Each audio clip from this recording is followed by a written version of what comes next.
There are so many things to stress about when it comes to international travel. And with my upcoming Europe trip, you know what I'm not stressing about? Finding Wi-Fi or getting scammed on overpriced SIM cards. I'm using Saily, the eSIM app that keeps you connected in over 200 countries without the airport hassle or those ridiculous roaming fees. It's made by the folks behind NordVPN, so privacy and security covered. You install Saily once, pick a plan, and you're good to go. Whether you're hopping countries or just need solid data from the moment you land. And bonus, Saily has a built-in ad blocker that can save you up to 28% on mobile data. That's more scrolling and less wasting data. So if you're traveling soon, do this now. Download the Saily app in your app store and use the code DATEABLE at checkout for 15% off your first data plan. That's DATEABLE for 15% off. Stay connected, stay smart, get Saily. I've been on a health kick lately with the wedding and then just realizing it was time to start eating better in general, which is why I love Washington red raspberries. They are clean, simple, and a seriously delicious way to add more nutrition to your day, whether you're trying to clean up your snacks or build better meals. They're American grown, picked at peak ripeness, and frozen within hours to lock in nutrients like fiber, antioxidants, and vitamin C. And they have no added sugar. Just fruit as nature intended. Instead of my typical breakfast sandwich, I've been doing a red raspberry smoothie, and it's been an excellent source of fiber because, fun fact, raspberries are one of the highest fiber berries. Want to discover new ways to use American frozen red raspberries and get more details on where you can grab a bag of these delicious berries? Go to redraz.org. That's REDRAZZ.org. You'll find recipes, health tips, retail locations, and everything you need to make frozen Washington red raspberries a regular part of your routine. And don't forget, look for Product of the U.S. on the bag. Hi, I'm Yue Xu. And I'm Julie Kraftchick. We're active daters turned dating insiders. Here to dive into everything modern dating and relationships. Welcome to Dateable.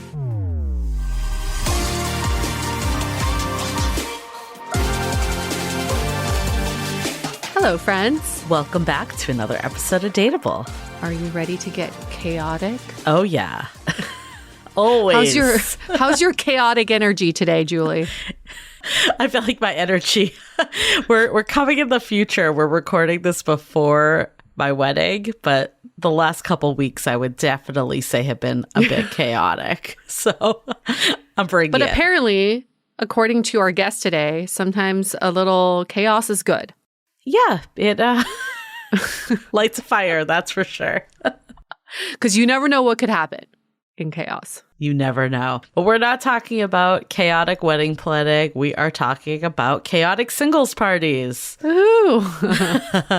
And this is the answer to all of you who have messaged us asking, what are some events that we can attend that are geared towards singles and that are fun? This is your answer because our guest today, Cassidy Davis, puts on these chaotic singles parties all over the country. And sometimes you could get up to like 200 people at an event. And this, actually, we got introduced to Cassidy through Allie Goldberg, who is a friend of ours that we've met through the podcast. It feels like we've known her beyond the podcast, but we actually met her through the podcast. And for anyone that's unfamiliar, she also runs events that are a bit more I think they're more of a show, but there's obviously an opportunity to connect too. She has a live show she does called Love Isn't Blind. And we had the pleasure of going to her show, but also she was able to host some of our book events with us. And she was like, you guys have to get in touch with Cassidy. She is doing some really cool stuff in the singles space. And she put us in touch with her. We did a call with her. This was before even having her on the episode. And we're like, okay, she has an interesting story because not only did she take initiative to throw this event and now is doing it for singles, but she actually met her fiance at her first event that she did.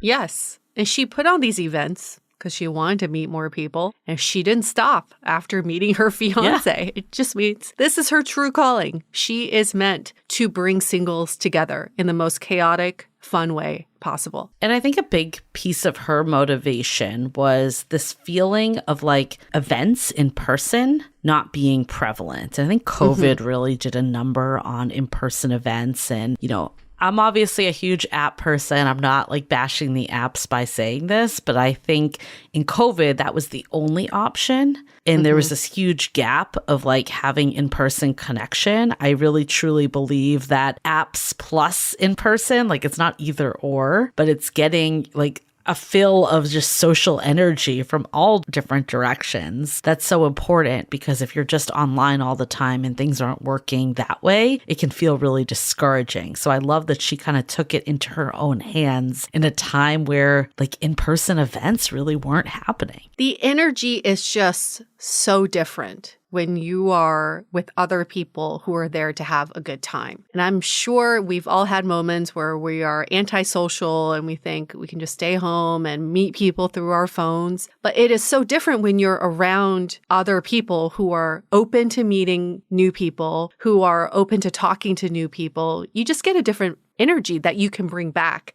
to the apps. So having the combination of the two is the best way to go about meeting new people. And on top of all this, I would just say for all you hetero men out there who always complaining, like, where do you meet women? Just be where the women are. Like my entire vacation where I did, the Mind Valley event, the tennis camp, it was like mostly women because women are there chasing their interests and they're there to have a good time. Guys, you could do the same. Like these are gold mines if you want to meet women.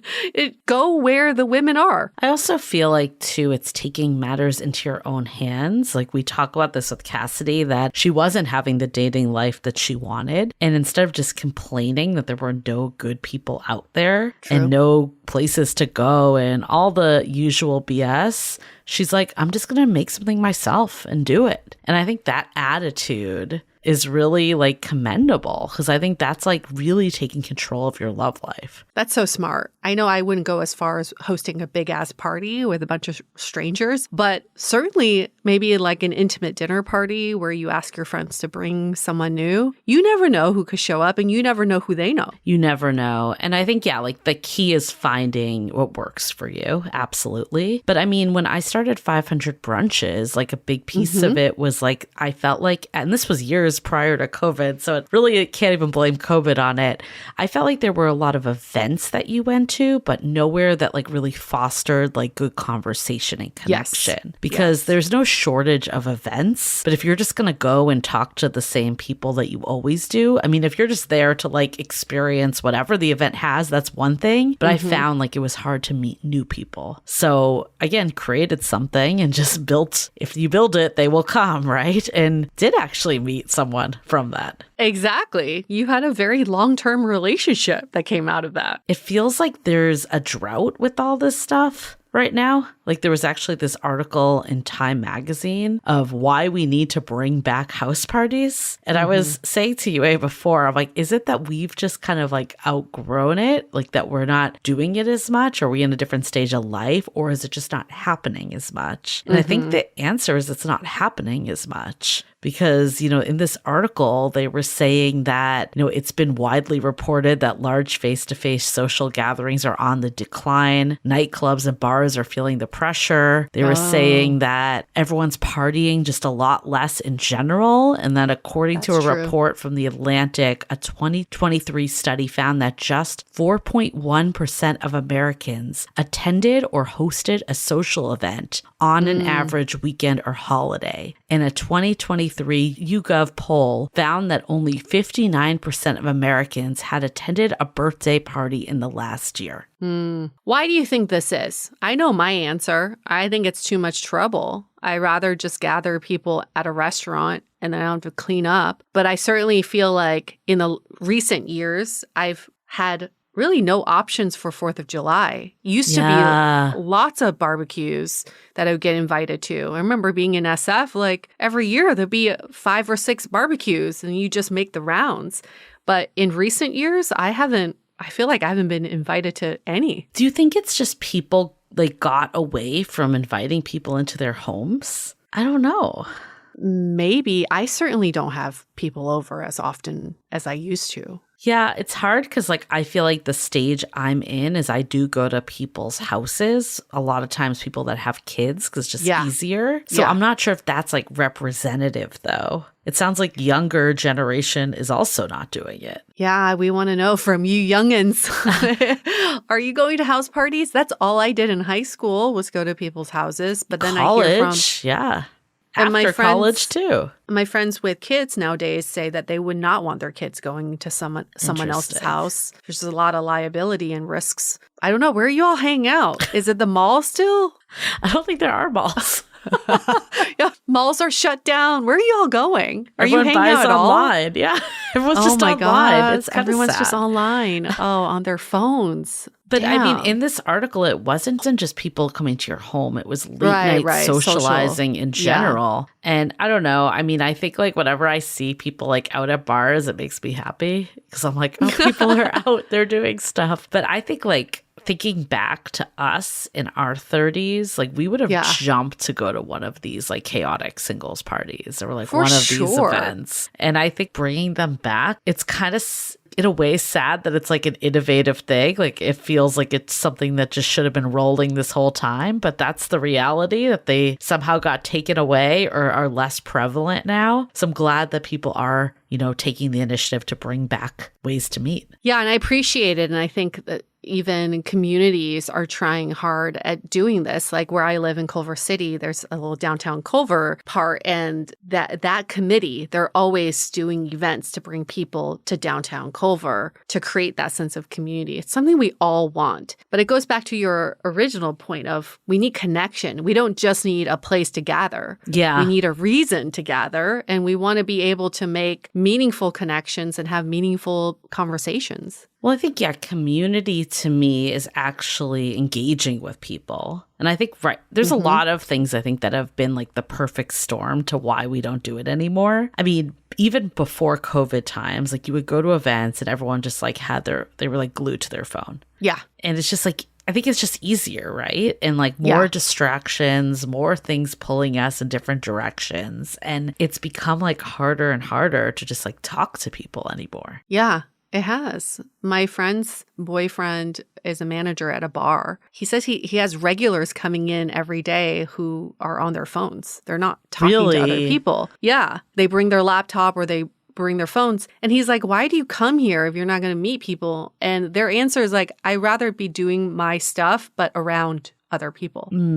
It's kind of like co-working. Right. Co-working spaces are similar. There is something about that. Like I get what they're saying to some degree. Like I like going to a coffee shop to work because I feel like I'm around people, even if I don't talk to anyone. Yeah. But it's not really like getting that engagement. I think it would still be better to like be in, I don't know, maybe an office if you like the people. If you don't like them, maybe it's better to be in a place where you're not talking to anyone. Yeah, I guess it's the intentionality behind it. If you're going just to get work done and to be around other people's energy, great. But if you're open to meeting new people, maybe that's, you give yourself 10-minute breaks to talk to a stranger. Yeah, I'm just like, I can't even remember when like someone has come up and talked to me. And I'm like, am I just giving it energy? Like, do not talk to me anymore? Or is it just that it's not happening? Because I do remember like back in the day, I'd be working somewhere and people would like come and interrupt. And it was like sometimes annoying, but at least it was happening. Yeah.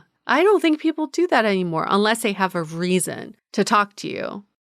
No one's going to, very few people just talk to a stranger for the sake of talking to a stranger. We need to bring it back. I feel like every generation gets a little more like antisocial. I know, and I don't want that to happen because I already feel myself getting more antisocial as I age. I need to be brought back out into the social scene. That's why I like going to events like Mind Valley, because you are there for the purpose of making connections. But if I am going to just like a public, even going to a restaurant by myself, I wouldn't give off that open vibe of wanting to meet a new person. But how do we more? Because I feel like when you and I went to South by Southwest, remember we were like, this was like the best week ever. Because the energy, people were just so talkative and approachable. And I was like, it kind of felt like a lull once I got back. Yes. Events like that give people permission to talk to each other. It's like you're there for a shared experience. But if you're just at a coffee shop, there's not that unsaid permission. It's like you don't know if some people are open to talking or not. Maybe this is our permission that we're giving people.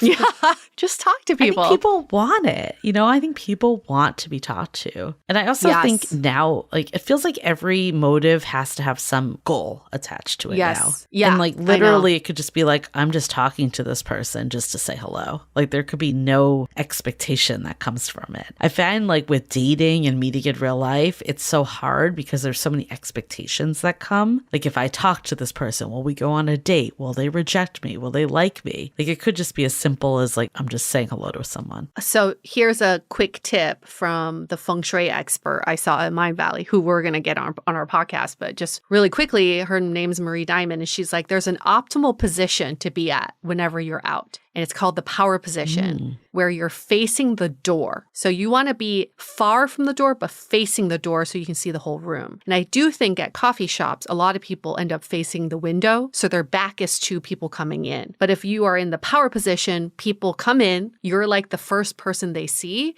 so they feel somewhat connected to you, or they feel like maybe you know where the bathroom is. Like they might come to you with a question. But of course, if you're facing away from people, no one's going to talk to you. I like that. Yeah, or even just having like one question prepared. I'm not like usually one to like have the question prepared, but maybe that would help break the ice, especially when it's like literally out of nowhere, Yeah. Yeah. What's your go-to question? Well, I'm not a good person to ask. I don't know. Like if you're like at a coffee shop or something, like maybe it could be like, did you try the bacon croissant or something? Whatever it is, like something to just open up convo. Or like, have you ever had this before? I guess it really doesn't matter, right? Doesn't what matter. You ask. Just open up the conversation. It could be something stupid like, is the AC on right now? It's just like hot? It really doesn't matter. Don't overthink it. It's just like your opening line on a dating app. Don't overthink it. Just open up the conversation. Better, easier said than done. Easier said than done, but I think this episode will inspire people, and we love hearing stories of, again, people dating their way and finding something that works for them and, taking risks, going out there. Yeah. Okay. Get chaotic. Get chaotic. If you want to get chaotic, make sure to pick up a copy of How to Be Dateable. It is like the least It's chaotic. the least chaotic thing. But, okay, if you want to balance the chaotic singles party energy with some, I don't know, soothing, calm, reflective energy, get How to Be Dateable. Organized reflection. Yep. Okay. HowToBeDateable.com. Also take the dating archetypes quiz if you haven't yet. And pick it up, audiobook, Kindle, and hardcover, whatever is your preference. Pick it up for your friends that you're going to meet at the Chaotic Singles event. Yes, we've heard of people gifting it and paying it forward, and no better way, especially as we come into the holiday season, cuffing season. Truly. It's the time. Okay. Well, before we get into it with Cassidy, let's take a minute to hear from our sponsors. Fall is in full swing, and it's the perfect time to refresh your wardrobe with pieces that feel as good as they look. And luckily, Quince makes it easy to look polished, stay warm, and save big without compromising on quality. Now, Quince has all the elevated essentials for the fall. Think 100% Mongolian cashmere from $50, washable silk tops and skirts, which I have many of, and perfectly tailored denim, all at prices that feel too good to be true. Why? Because they partner directly with ethical, top-tier factories, and they cut out the middleman to deliver luxury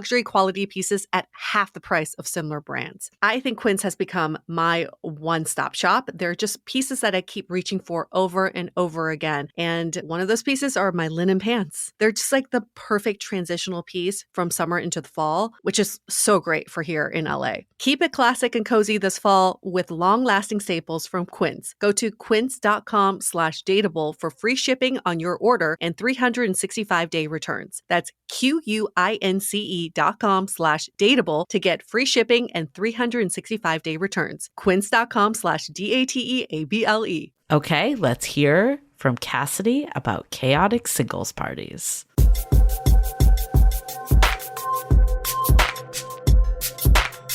I saw this headline that said, in a shocking turn of events, Gen Z wants to meet people IRL.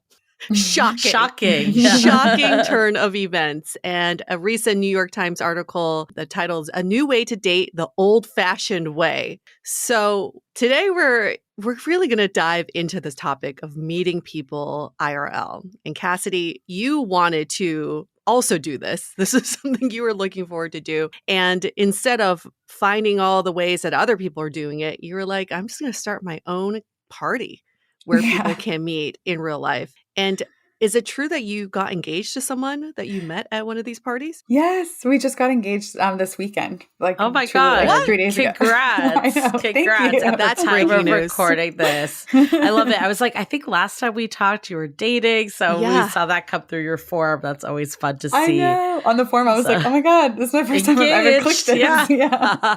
Love it. And I mean, you even wrote on your form too, for background, we have people fill out a little about themselves. And you said that you went from being tragically single in LA for too long, as you put it, and now you're engaged. So maybe take us back to those days. How long ago was this at this point? Like the events have been running and pre-meeting your now fiance? Yeah, that was 3 years ago now, 3.5-ish years ago. And I would only identify as tragically single in LA. Like, I don't know how else to identify when you're dating in LA, because it's just so tricky to do that. So I was single for 5 years. I was really down on my luck, and I was tired of going on dates that felt like job interviews, tired of going on weird coffee dates with guys who seemed so funny on the apps. And then I got to them in real life and they were so boring. And I was like, I'm just so fun at a party with a drink in my hand with my friends. Like, I just wish I could date in that space. So that's what inspired that first party that changed my life.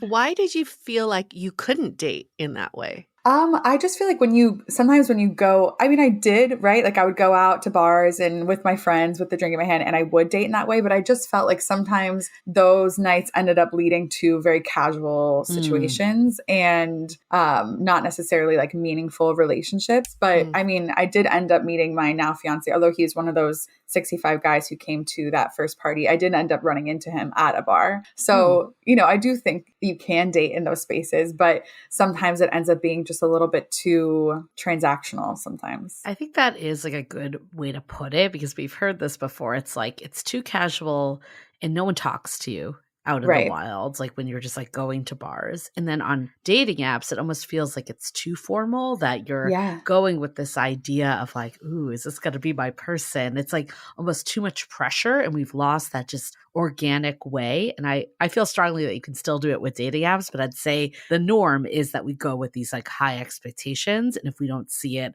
on date one, we're done. Totally. No, 100%. And I feel like, especially with the apps, they do so much good, I think, to an extent, but sometimes it can be it feels like AI dating. Sometimes it's like, I have my list of what I want and don't want in a partner down to their height requirement. And I can quite literally weed out the people who don't fit in my boxes. And I feel like it takes out the like spontaneity of real life connection and actually meeting someone you like love. It becomes so about the checklist, I feel. And sometimes that cannot be helpful when you're looking for like a soul connection, Yeah.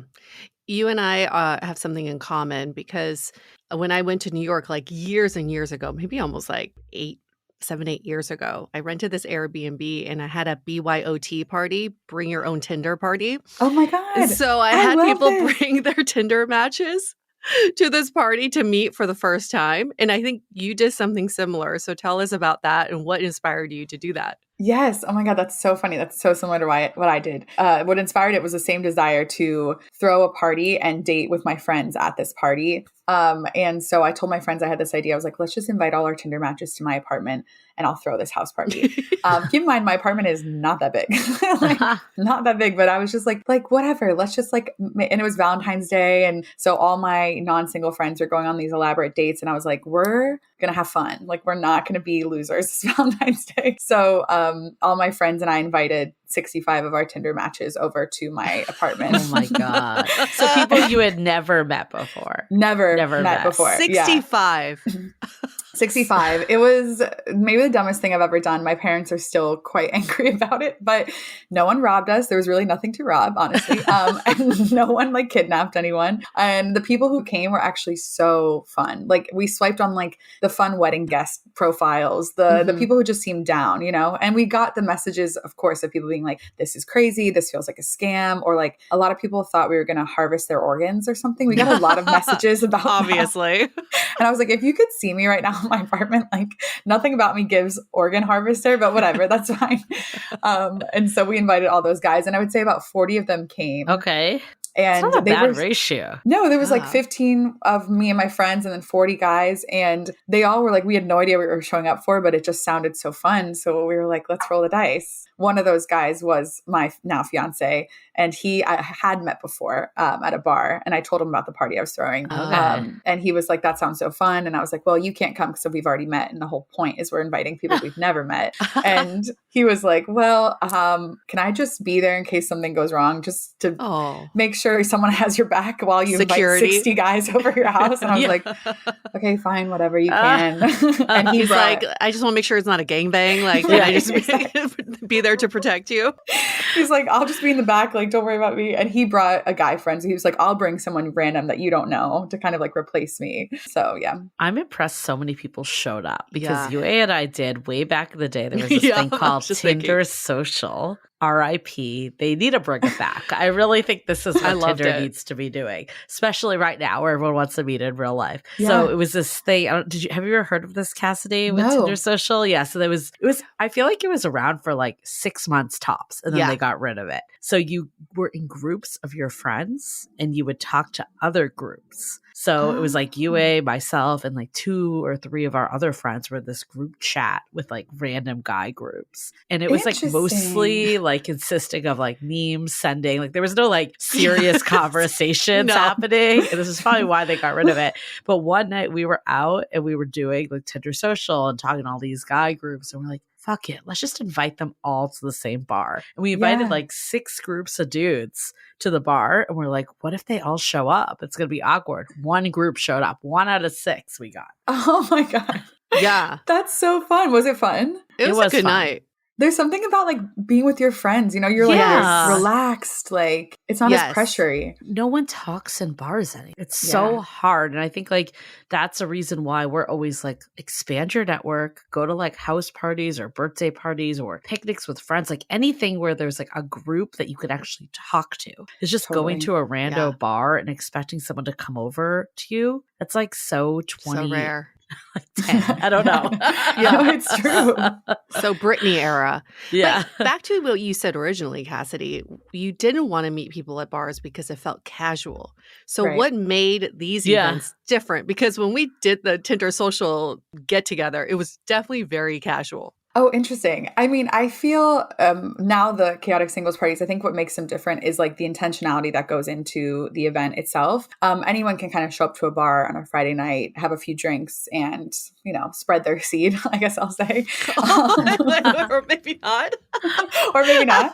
Anyone can kind of be in that casual vibe. But I think there's something intentional about buying a ticket to a singles event. Yeah. And we're very intentional about the icebreaker games we play and the community we foster and the connection we try to build into the events. So I feel they feel a lot less casual, and people still can come casually and date and get like 6 numbers and have fun and truly like be chaotic. But I'll say there's something just about the energy of it all. Like people are much more open to communicating. People do approach people at the party. They're encouraged to do that. We give you tools to do that. And I think the biggest difference is heard in the feedback of like someone coming to my event and then going to a bar afterward and just feeling the immediate vibe shift of the warm and welcomeness of the party to then going to a bar and feeling like the cold kind of like standoffish energy that then exists in a public space. I mean, house parties in general, there's just a different vibe. I don't know if it's like hard casuals, maybe not the right word, but friendly and warm, I think is definitely a difference between bar. I guess even in yours that at this point, you were not like an organized event when you just invited the 65 guys over, but like what made that feel more intentional? Was it that they were at least like looking on a dating app, or what do you think? Yeah, I feel like the intentionality around that first party was just that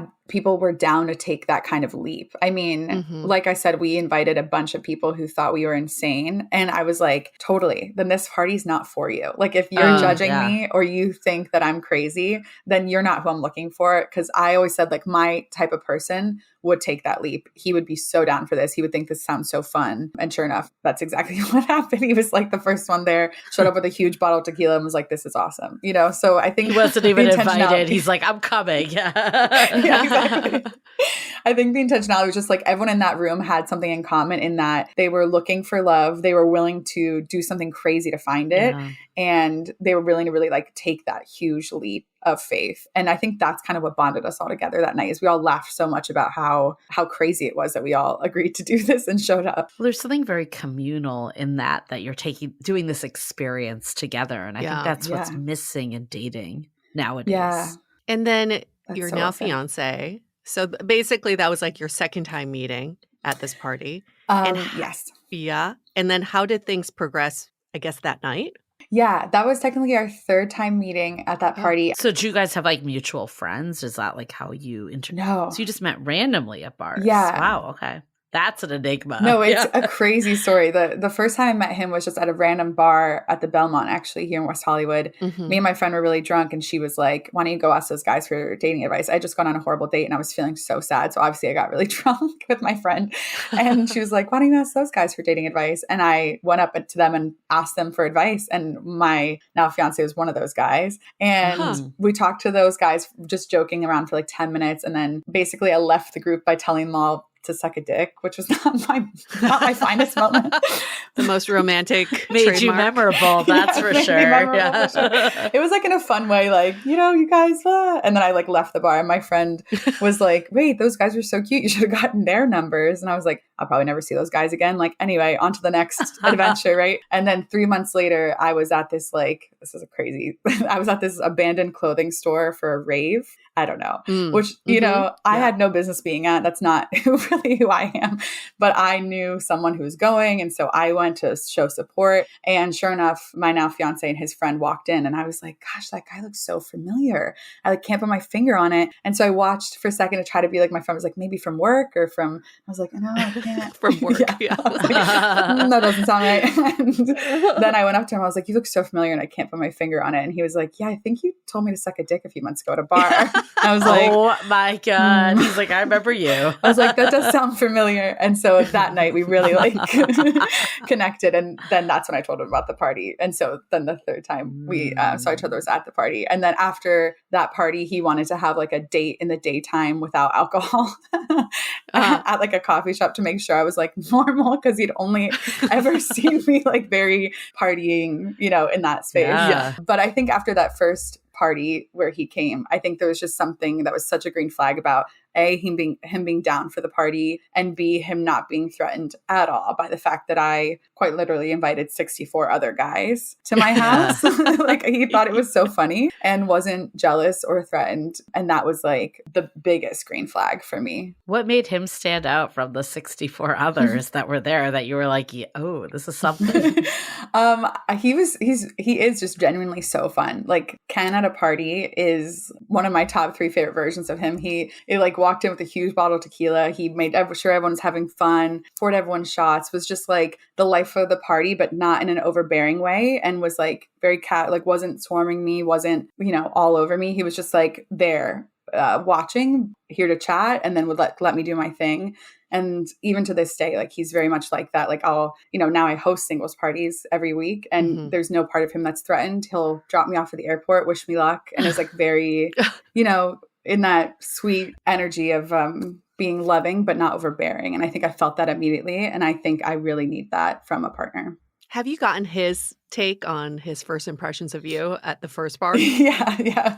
He thought it was like really funny. He was like, I'll never see her again, but she's hilarious. Like that was kind of the vibe when I mic dropped out of there. He wasn't like, that's my wife. That's my future wife. I'm going to marry her. No, I don't think so. I think because truly we didn't get I don't even know his name. We didn't share any information. Like I bounced. It was so crazy that I ran into him, especially in LA. Like I don't even run into my friends in the city. So the fact that I saw him again that night that we re-met, we still talk to this day, just felt so like magical or like woo-woo because like that just does not happen. in this city. So what I love about what you're saying, Cassidy, and your story is that you just like take shit into your own hands. Yeah. Like you're like, I'm just going to walk up to these guys, ask for dating advice. I'm going to throw this party and see who comes. And I think a lot of people don't do that. And a lot of people think there's nowhere to go. There's no one to meet. And I know for me, like I actually ran these events. That's how UA and I met. It was called 500 Brunches, where we get like a group of people together to meet for brunch. And I actually met an ex of mine, not my fiance, but an ex at the brunch. And I remember like it was actually a great way for me to meet someone because I wasn't thinking I was going to meet someone. I know it's a little different than yours. You were clearly going in there with an intention, but for mine, I was like, oh, I'm not going to meet anyone here. Like I'm just like doing this. And I think that natural energy attracts someone when you're in your element. Yeah. Like, why do you think it's important for people to kind of be like comfortable, like putting themselves out there that way and maybe take a little more initiative and start stuff, you know? Totally. I mean, I think it's so important because if you're looking for that and you're expecting it to find you, I think you're really setting yourself up for failure because if you have such a like I had a specific vision of what I wanted in a partner and I was frustrated with what was finding me. And so I was like, I have two options. I can just kind of keep accepting what's being served to me and being frustrated and maybe even settle for something less than I deserve because that's what's coming my way. Or I can like start paving my own way to find the person I'm looking for. And for me, I was like, I will find them being the most version of myself that I can be, which is this. Like, and I think for a long time before I decided to take this initiative, like I said, I was single for 5 years prior and struggling. I was starting to get to a place where I was like, maybe I have to be smaller. Maybe I have to be less loud. Maybe I should party less. Maybe I should be a smaller, quieter version of myself. Like maybe I am too much. Right. And then I kind of was like, you know what? Let me just be the loudest version of myself one last time and see if perhaps I can attract what I'm looking for. And truly like these parties have never felt more closer to who I am. Like, and I've never felt more aligned with what I love to do. So I really do feel like taking that initiative is so important. Putting yourself out there is so important because, or else you're just accepting what's being given to you. And that's like no way to live. I think that's when you really end up settling. I think people should definitely replay that part because I could hear people even say like, well, I'm not the life of the party. I don't want to do that. And that's okay. You can do a meetup for like writing or whatever your thing is. It doesn't need to be the same for all of us. But I think when you take control and place yourself in the best environment for you, that's when the magic happens. Totally. Whatever that can be, like whatever feels the most aligned with you or whatever feels the most like you, right? And that environment could be anything. You definitely don't have to invite 65 men off the internet to your house. You can do that in so many ways. But I think, especially now that a lot of people work from home, we're kind of just limiting ourselves of like, I live at home, I work from home, and I go to the grocery store and the gym. And if these are your only opportunities of seeing the world, then you're just extremely limiting yourself to the people you could meet. And so I think whether, you know, you're saying yes to a meetup or a party, I think there's something really beautiful about just saying yes to random things that come your way because you really don't know what's on the other side of that. Like I said, I had no business being at a downtown abandoned clothing store rave. It's really not in my repertoire of events that I would have gone to, but it just sounded fun. And I was like, fuck it. Like I was just like, you know, Shonda Rhimes, like year of yes. I was just being like, sure, let's go. Who knows, you know? And I felt like that whole year I was really putting myself in the way of meeting people in a different way. Well, there's like a natural through line to what you're saying and what Julie has experienced and other people we've talked to too, is when you lead with your interests and curiosity, you get rid of the expectation of any sort of outcome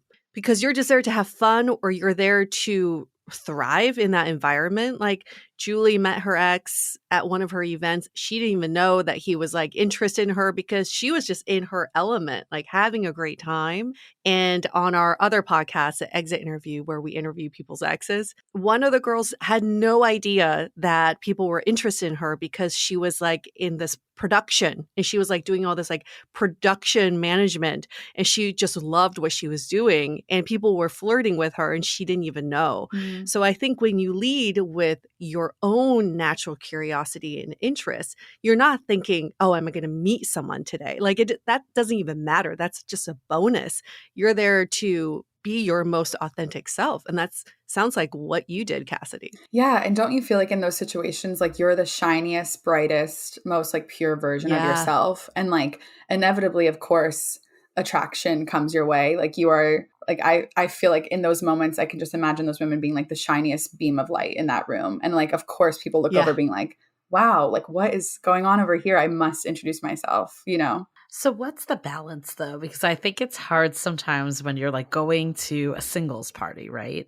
That you're like in the back of your mind, you're like, okay, I'm going to just have fun. I'm going to see what happens. But then in the back of your mind, you're like, I want to meet someone, or I wouldn't be going to this in the first place. Like, how do you balance the two? Because I think that is maybe like the biggest challenge with any singles themed events I've seen, is that people kind of show up a little awkwardly. Like, how do you get around that? Totally. Well, I think it's the same energy we've just been saying. Like, I think when you come to a singles event, whether a chaotic singles party or a different one, and you're white knuckling it and you're walking in being like, I'm meeting my soulmate tonight or else, right? You know, and people come in with that energy often. And I am always like, right. Like, let's just leave it at the door. Leave it at the door. Of course you want to meet your soulmate tonight. And no one hopes you meet them more than me, girl. Like, I am praying you meet them. I want them to be here so bad. But if you're walking in with that energy, like, it is just kind of so abrasive and over, like, there's something just off-putting about that, I feel. But the people who walk in with it, with just being like, I don't know, I'm either here for the plot or I'm here for love. We'll find out. Like, I'm just here to have fun. They, I think, A, have much more fun,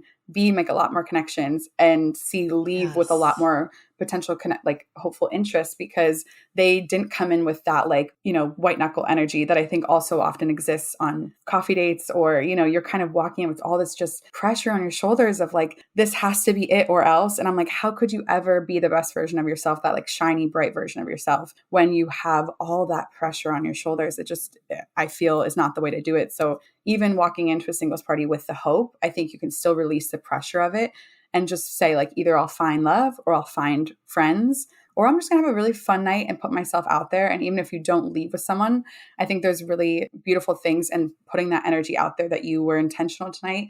You did something brave. You put your heart on the line. And like, even if it doesn't come back to you in that event, it will come back to you in the future, I think. People can definitely take that into dating apps too. Totally. Right? Oh, yeah. Instead of thinking the next swipe is going to be my soulmate, I'm here to have a good time, have good conversations, get to know new people. And who knows who's around the corner? It doesn't really matter. I mean, that was the energy I had when I met my fiance versus other dates I had been on, even leading up to him. It was very, like, there was this like feeling of like, who's next? Is this person going to be it? Yeah. And we had this guest who is a play expert that basically like talks about like, how do you just like have fun on dates, you know, and lose all that. And I listened to that before I went on this date with my fiance, and I went into that date so differently. And it was from a dating app. So I could not agree more that it's less about the medium and more about your own energy going in. Totally. And I think it's about like putting, what's the goal? I feel like it can be right to find your soulmate, to find love of my life. Sure.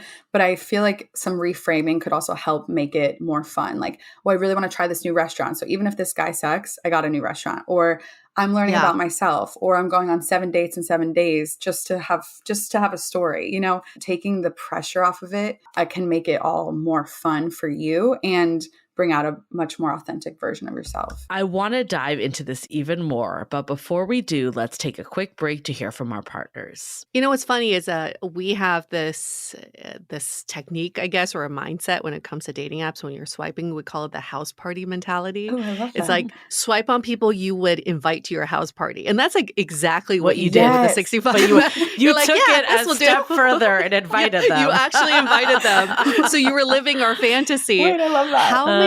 How many chaotic singles parties have you thrown at this point? Oh my gosh. You know, I don't even know.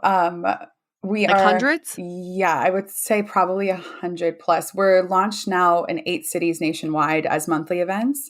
And my goal is to get to 15 cities by the end of the year. So we do between 8 and 10 events a month now. So yeah, like a ton of singles parties. Have you seen any patterns in how people connect and start dating? Because even what you were saying with your now fiance, it took 3 meetings to really get something off the ground. And I can see people going to like 3 of your events and see the same person and being like, oh, I saw you here last time. That could be one avenue. Have you seen these kind of patterns that really dictate like how people meet? Yeah, I've definitely seen that pattern.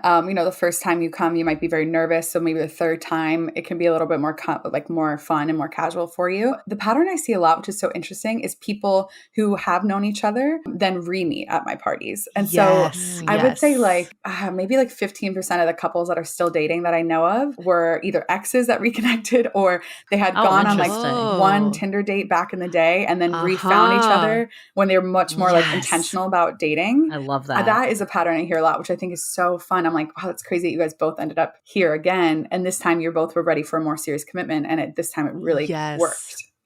Has there been a lot of people that like walk in and immediately meet someone, or is that less frequent? I'm not sure if it's immediate. I feel like the first hour, everyone's kind of like getting the lay of the land, having a drink, warming up a bit. We'll play like an opening icebreaker game. But then once we do a more facilitated game about halfway through the event is when like you can feel the tension in the room dissipate. You can hear the noise get louder. And then that's when like the real mingling and mixing and connection happens. But people do meet even at like the first event. Yeah, 100%. Yeah. We'll almost always have like, 4 or 5 makeouts in a corner, people leaving together.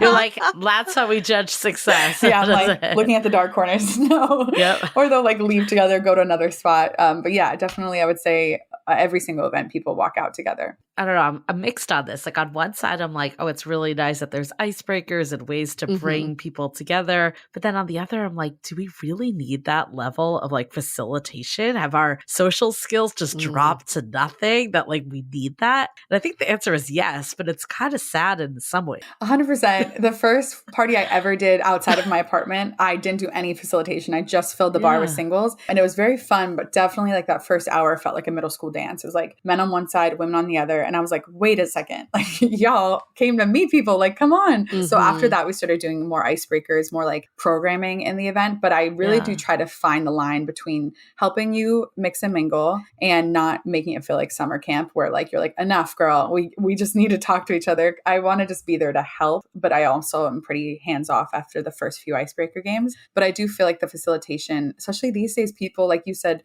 just don't approach people at bars anymore. So even in a space that's quite literally created with the intention of you approaching, everyone is here actually to be approached. Like that's what they're looking for. They still kind of need a push to do it, or they need the games to help them get out of conversations if they're not enjoying them, which I've always find fascinating. Because I was like, just say you have to go to the bathroom. Don't wait for my game, just get out of there. But I do think these days, especially with everyone relies on the apps, they do need a bit more facilitation. Yeah, Julia, I'm with you on this. I'm kind of mixed on the games as well. But then now I'm thinking about it.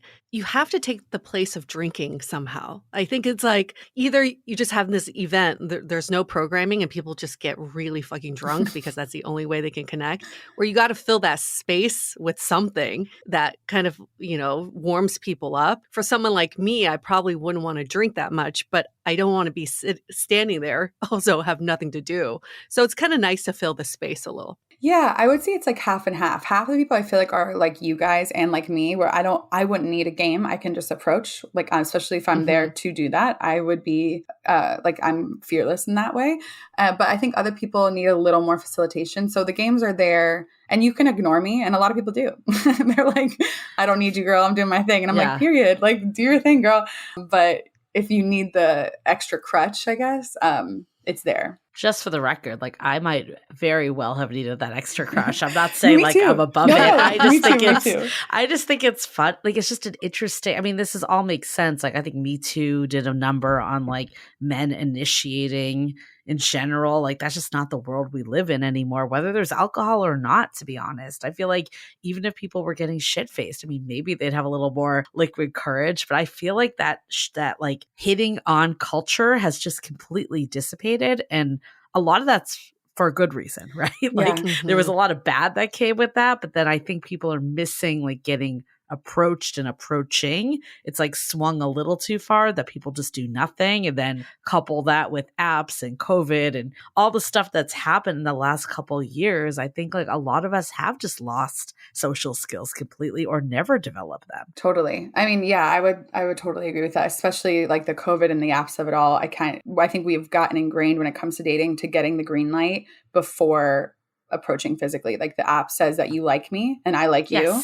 Therefore, I feel safe to go up and now enjoy our coffee date, right? And I think without that green light, people feel nervous. And so it can be a little tricky in real life. And I get why the apps are so useful. To some people, having that green light makes them feel more calm going into a date, makes it feel less stressful knowing that there was a mutual agreement, there was a mutual swipe that happened.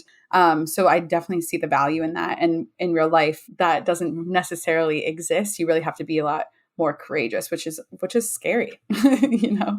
I mean, I guess it's always been like that to some degree. I think we sometimes get rose-colored glasses of the past, like even saying this out loud, but it's like there's a reason why apps came to the scene to begin with, because it was hard to meet people in real life. Yeah, that's true. Like that was the problem they were solving. And like when I did 500 brunches, I felt like there weren't a lot of events where you could actually have quality conversations with people. Yeah. So I think this has always been like a problem. It's just manifested and gotten solved in different ways over the Yeah. You know, the problem that apps don't solve is community and building community. And that's something you're doing, Cassidy. And with any of these events, what I find to be the ultimate kind of like, this is what you do to meet someone, is having the multiple touch points throughout the night. Maybe you walk in the door and you see someone, you say, hey, it's not you don't need to, like, there's no lines. You don't need to be like, I'm interested. It's just hey, I see you. I clocked you. An hour later after the games, you're like, oh, I clocked you during that game. And like a few hours later, a few drinks in, you're like, oh, I clocked you again. Now that gives me permission to actually go over and talk to you. And we have the whole night to bond over. That's the community aspect. Totally. And I think with apps, you like go in cold. It's just a message, hey, and there's no other touch points.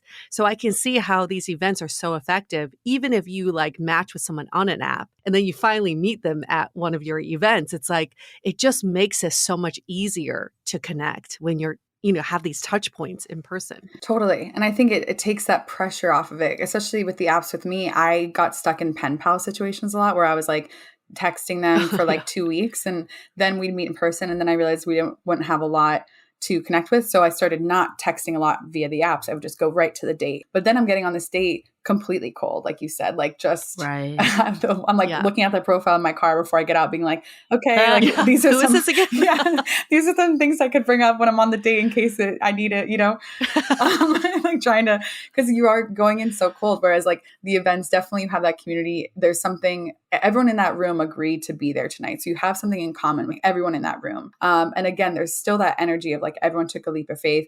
Everyone is putting themselves out there tonight. Everyone is doing the brave thing tonight. And that like camaraderie definitely exists in the room. And then the games help you go on kind of, you can go on 5 dates that night, have 5 little quick conversations that then you can circle back to. Or if you're a chaotic queen like me, you could go on like 50 dates that night, having 50 little moments with people. And then you get to choose who you want to pursue a deeper connection with. It's funny, even when you're saying this, I feel like the word date has really transformed over the years. Because like even, I think with apps, when you go on a date, the first time it's a meet, you're meeting this person for the first time. Or what you were just saying, you go on these dates at the party. But a date used to be like this event, right? That you like got ready for and excited about. And it's kind of lost that magic because everything's a date nowadays. Yeah. Like, how do we almost like bring that back? Because I think it's almost more like these are just interactions and meeting, and like having this date label for everything like almost diminishes the real thing. Yeah, that's interesting. Part of me is like, I totally hear you. And a date is it is such a special occasion and it should be given that weight. And the other part of me is like, I liked not giving the weight to it, at least for the first date, so that I wasn't like getting all dolled up and going. And I liked a much more casual setting for the first date for me, because I was like, I'm not wasting that much makeup or time. Let's go get a coffee or a drink. And then I'll see if I want to do a more formal date with you and do dinner and things like that after I've connected with you. So I do think there's like potentially a range of like what a date could be, but it is such a special night. I think it just depends who you want to share that with, you know? Yeah. Or just like everyone has a different definition. Yeah. Yeah. Yeah. And maybe that's a good discussion point when you meet someone. Like, want to go on a date, but let's define what a date is. Totally. Right? So we can be on the same page.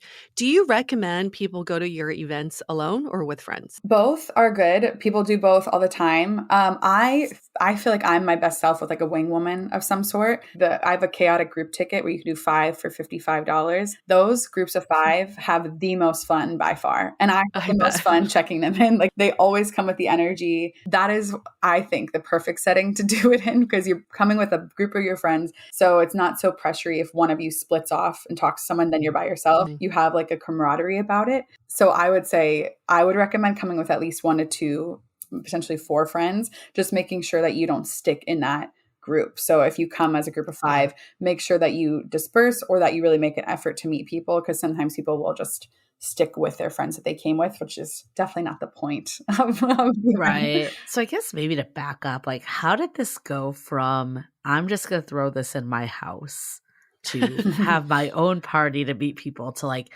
now I'm running all these events for other people? Like what was that mental switch for you that was like this should be expanded? Well, yes, it wasn't necessarily something I decided. It was something kind of the internet decided for me, if I'm honest. The TikToks from that first house party went super viral and everyone was commenting saying like, wait, I need this. I want to come to this, do this again. I really want to date in this setting. This seems so fun. And so I had all these thousands of comments asking me to do it again. And I was like, you know what? Maybe I will. And some friends encouraged me. And so I rented out a bar. Obviously I didn't do it in my house again. And I sold out that bar of 500 people in 30 minutes. And it was like the craziest 24 hours of my life. We had a wait list of 900 singles trying to get in. What?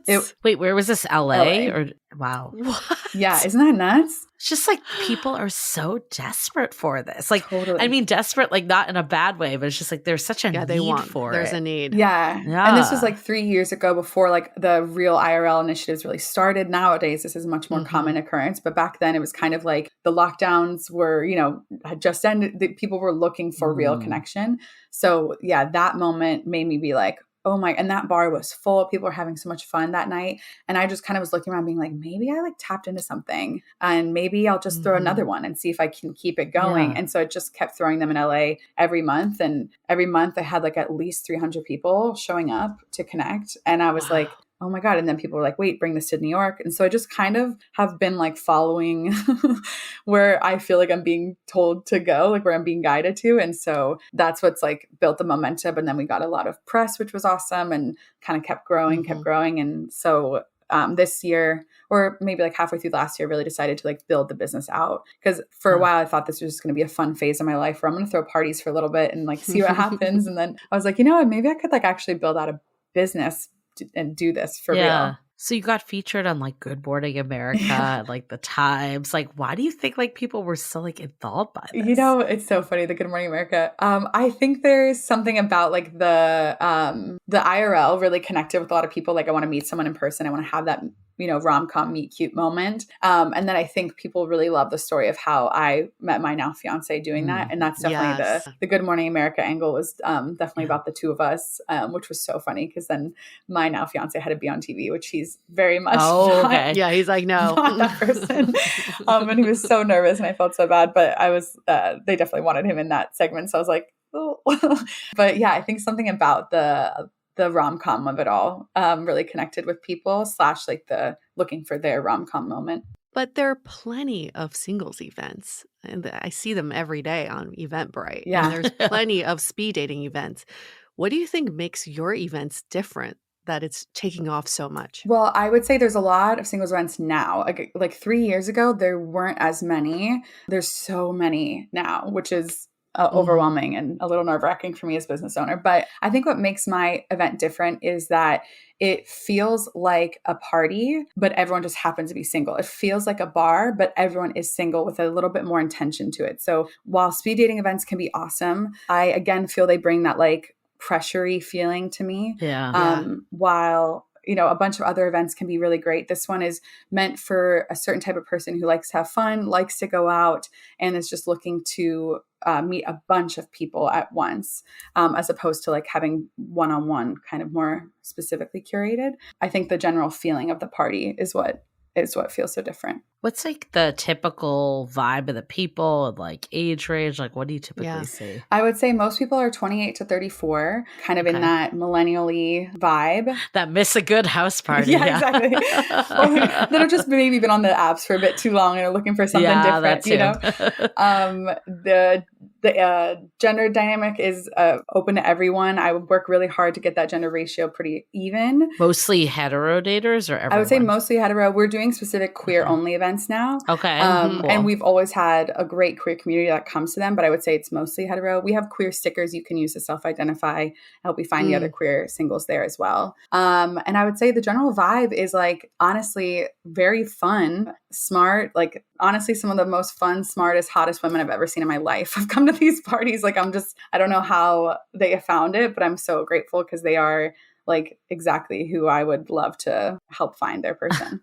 What about Cassidy? The dudes? Are they also? I would say a lot of them are really like sweet angel boys. I have to sometimes sweet angel boys. I have to sometimes convince the like hot guys that it's worth it. I feel like they're less intentional. So I've like gone to fire departments and invited like whole brigades of firefighters to the parties and like really done a lot of guerrilla marketing to try to get quality guys in the door too. And I believe now that we really do have that. Yeah, I always like look around and make sure that there's at least 10 to 15 guys that I would approach at this party. So that's not just one or the other. I'm going to speak for a few of my girlfriends, and please answer honestly. As a woman in my 40s, wanting to have some fun. I'm single, but I have no single friends. Would you recommend that I go to one of your events by myself? Yes, I would. I would say, like I said, we have a good group in their 30s, mid 30s. So as long as you're okay talking to people in that age range, yes. But especially if you don't have single friends, this event is great to meet other single friends. Like that's definitely the connections that happen that's a good point. Most often. I think so many times being single can feel so lonely because everyone around you is engaged and married. So even if a lot of women come out of it with like a whole gang of single girlies that they can now go out with, or that they can now be set up on dates with. They've just expanded their network. Right. That's so valuable. Which I think is so valuable. Yeah. And so I think definitely come alone, make some friends. If you're okay dating in like a mid 30s age range, in your 40s, then 100%. And I will say the chaos of it all, there is really something for everyone. I would say most are 28 to 34, but we do get some above that age range and some below that age range too. Yeah, maybe that's a good question. Like, what made you be like chaotic singles? Like, why was that the name? It's very catchy.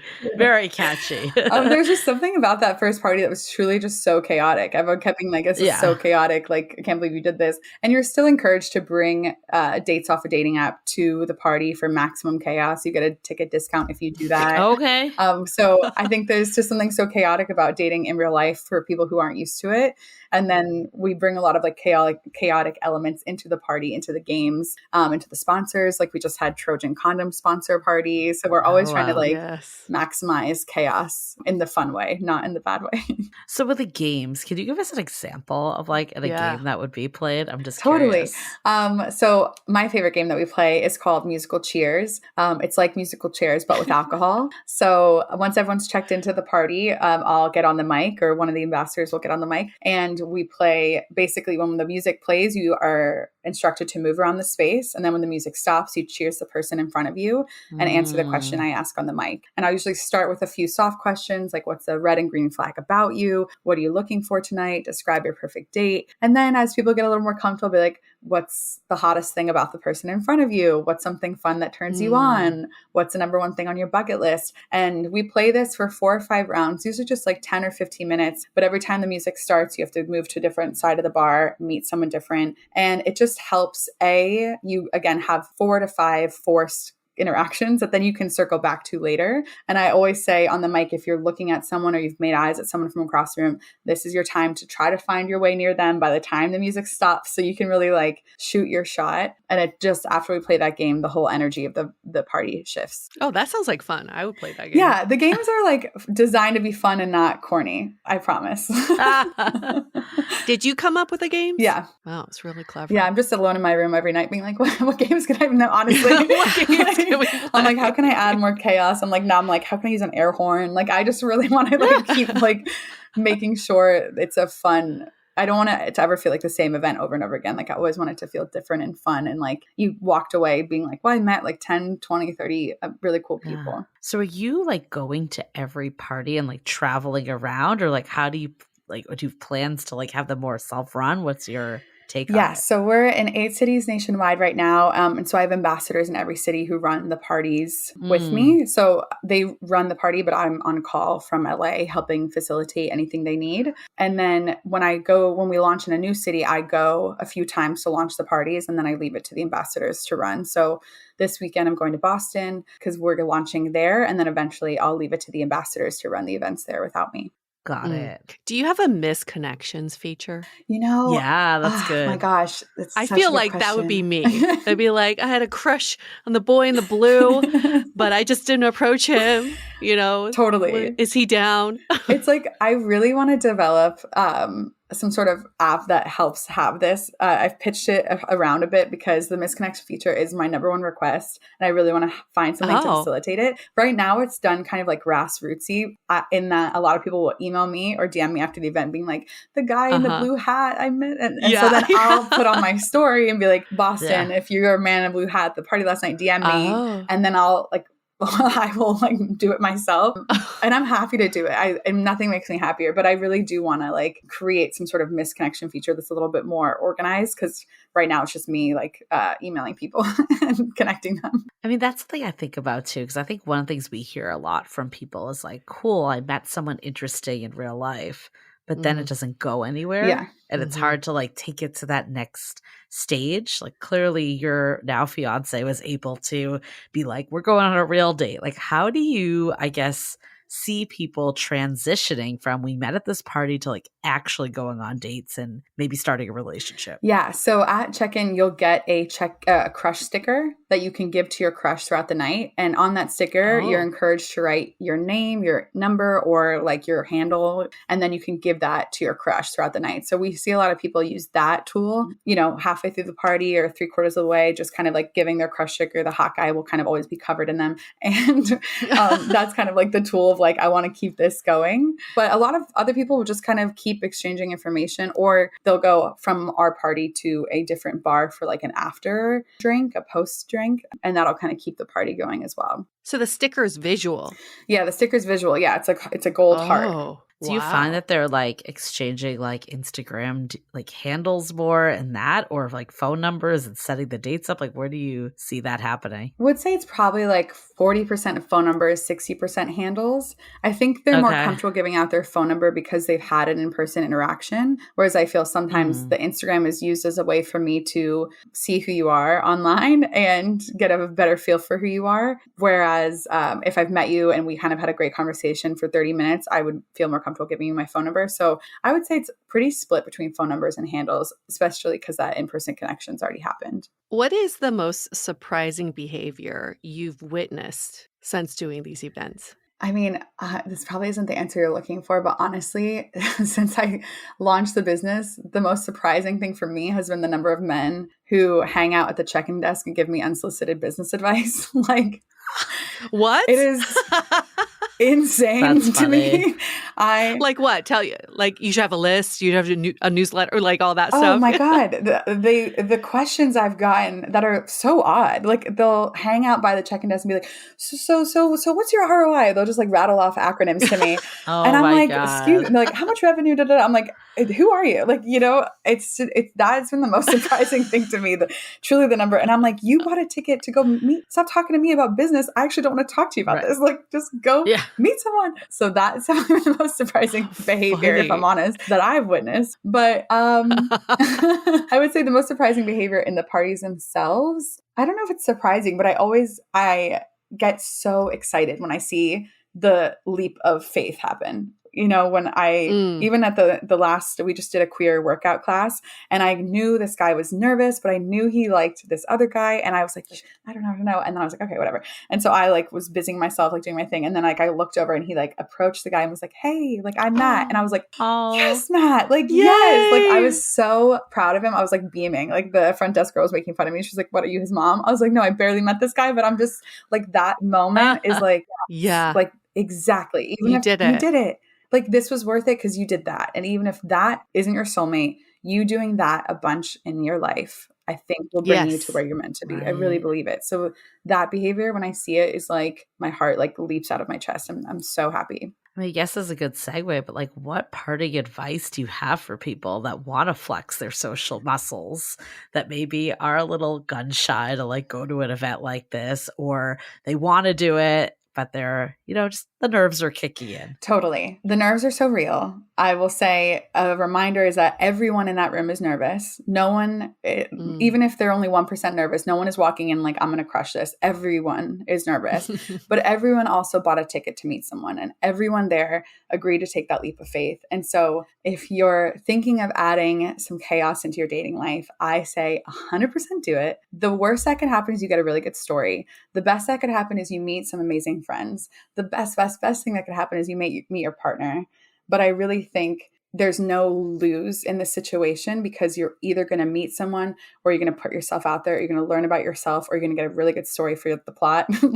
There's just no loss here. And I really do think when you take your dating life into your own hands, amazing things can come your way. I mean, that's definitely a good way to go into takeaways. But I think my biggest one is that we need to get more creative about the ways that we meet. We hear a lot of complaining happening, but I love, one, just organizing these events yourself. If you're brave enough to do that, whatever they mean to you, you get to define it. We've talked about having a dinner party and inviting someone randomly. It doesn't have to be necessarily a large scale event. You decide what's best for you and the environment you're comfortable in. Or seeking out existing stuff like this, or, other things, again, that appeal to you that others are doing, and having this mentality. I love what you said of just I'm doing it for the story. I don't care. We'll see what happens. It could be love. It might not be, but it's going to be a fun night. And I think a lot of that's missing. And I mean, I'm clearly out of market for going to events like this, but this whole conversation is taking me back to my 20s and 30s, where it just felt like there were a lot more organic events happening. They might not necessarily have been around singles and meeting as much, but there were just a lot more things going on. I think COVID did kind of take away a lot of that stuff. I know personally, a lot of the events I used to go to, they just kind of shut down over COVID and they never started up again. And I think that happened a lot. So I'm glad that there's kind of this new wave of events that are happening. And the reality is our social muscles are trained. They're not as in good a shape as they once were. So having this support and having kind of I don't know, someone to guide you through a bit more, maybe that is what's necessary right now, and what's lacking, and why we're feeling the way we are, that's so hard to meet people. So I'm glad that you're giving that alternative and kind of meeting people where they're at, and allowing these parties and events to happen in a way that really can facilitate that connection that's so missing. I love that. Yeah. Really great job embracing the chaos. I think that's number one takeaway. Just embrace the chaos. If we're going to say dating is chaotic, then just freaking lean into it. Totally. And I think we've overcorrected in some ways on touting solo ventures. It's in our community, we talk about master dating, taking yourself out on a date, which is absolutely necessary. But we forget that we have to have experiences with other people. And that's what makes dating feel less isolating and less lonely, is we can have this shared experience together. So my takeaway from this conversation is, for all of our listeners, make it a challenge for yourself on a weekly basis to find something where you can share an experience with other people. Still take yourself on those dates, still do things by yourself, still be independent, but really prioritize that communal experience that you can have with other people that you cannot get when you're by yourself. I love that. I couldn't agree more. Cassidy, if people want to find out more about your events and you, where can they go? Yes, you can go to chaoticsinglesparty.com to find a chaotic singles party near you. We're also on Instagram at chaotic singles party. And then my personal Instagram and TikTok is Cassidy Nash Davis. We'll link everything in the show notes for people. Awesome. And here it is for all of our listeners. If you're trying to find the other 4 friends to go with you, just DM us. We will put up a post for your city. We'll match make some friends for you to go to Cassidy's parties with. I love that. Go to our Facebook group. Put it up there. Yeah. Yes. All right. On that, we're going to wrap up this episode. Stay dateable.